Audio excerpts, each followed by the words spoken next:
The clock struck midnight as I sat in my dimly lit room, engrossed in a game on my console. The glow from the screen illuminated my face, casting eerie shadows on the walls. It was late, and the only sound that permeated the silence was the clicking of buttons and the occasional whisper of the wind outside. As I navigated through the virtual world, a strange sensation washed over me. It was as if a presence had entered the room, something unseen, but undeniably there. I brushed it off, attributing it to my overactive imagination. But as I continued to play, the feeling grew stronger, intensifying with each passing moment. A chill ran down my spine, and I couldn't shake the feeling that I was being watched. I paused the game, glancing around the room nervously. The shadows danced on the walls, seemingly alive, as if they had a mind of their own. I swallowed hard, my throat suddenly dry. Deciding it was just my imagination playing tricks on me, I resumed the game. But the unease lingered like a dark cloud hovering above me. My heart raced, and my hands grew clammy as I tried to focus on the game. The room seemed to grow colder, the air thick with an unexplainable dread.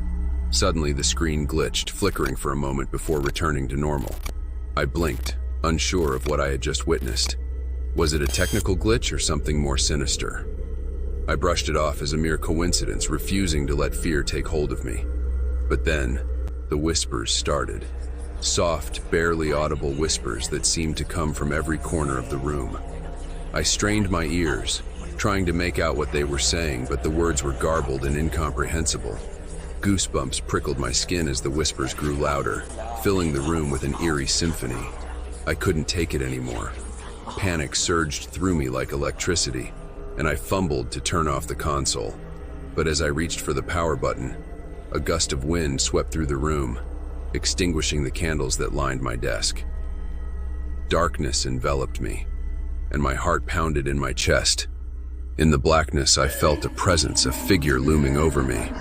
I could almost make out its shape, distorted and twisted. Fear paralyzed me, rendering me unable to move or scream for help.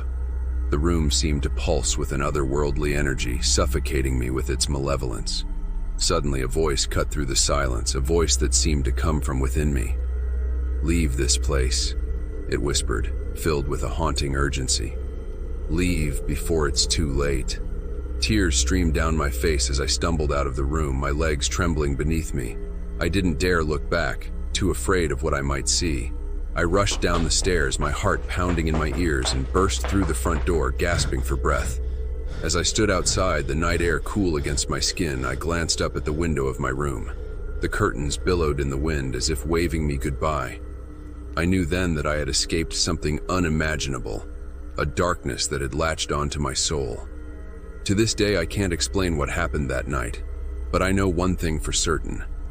There are forces in this world beyond our comprehension, lurking in the shadows, waiting to be awakened.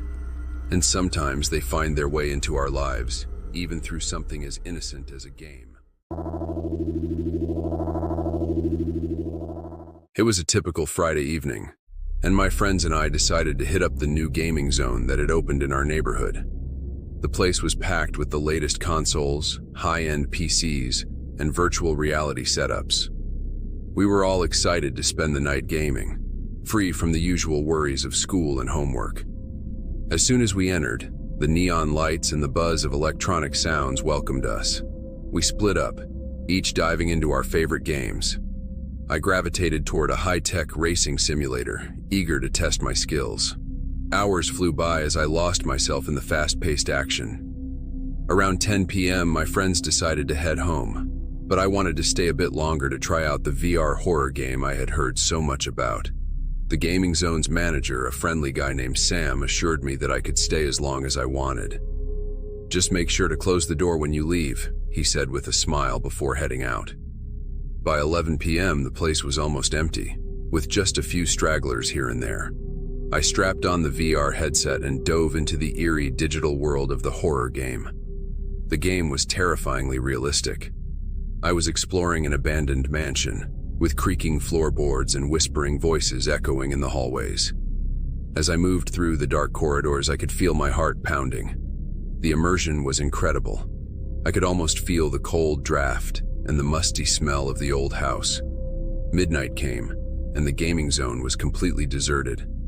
I was so engrossed in the game that I didn't notice the time. Suddenly, the game glitched, and the screen went black. I pulled off the headset, frustrated. The lights in the gaming zone flickered, and then everything went dark. A power outage, I thought. Great timing.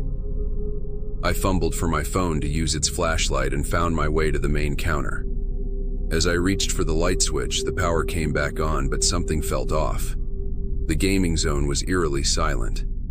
I shrugged it off and decided to give the VR game another shot. As I was about to put the headset back on, I heard a noise behind me. It sounded like the shuffle of footsteps. I turned around quickly, but no one was there. My heart raced, and I called out, "Hello? Anyone there?" No response. I laughed nervously, telling myself it was just my imagination. I started the game again, but this time I couldn't shake the feeling of being watched. My eyes darted around the room, but it was empty. I resumed exploring the virtual mansion, but the unsettling feeling grew stronger. Suddenly, a shadow darted across my field of vision in the game, making me jump.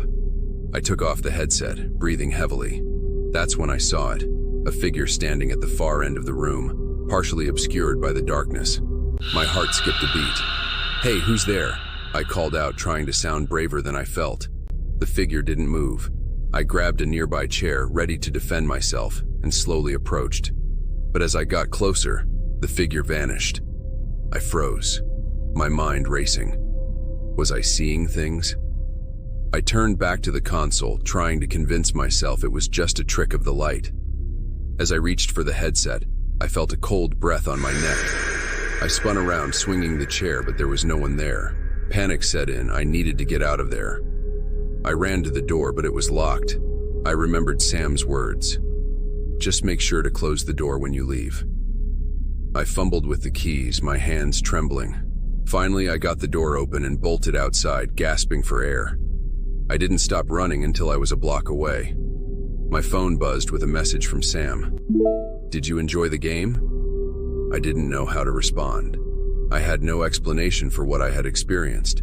To this day, I don't know if it was a glitch in the VR game, my imagination, or something more sinister.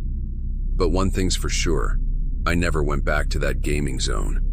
And every time I play a game at home, I make sure to keep all the lights on just in case.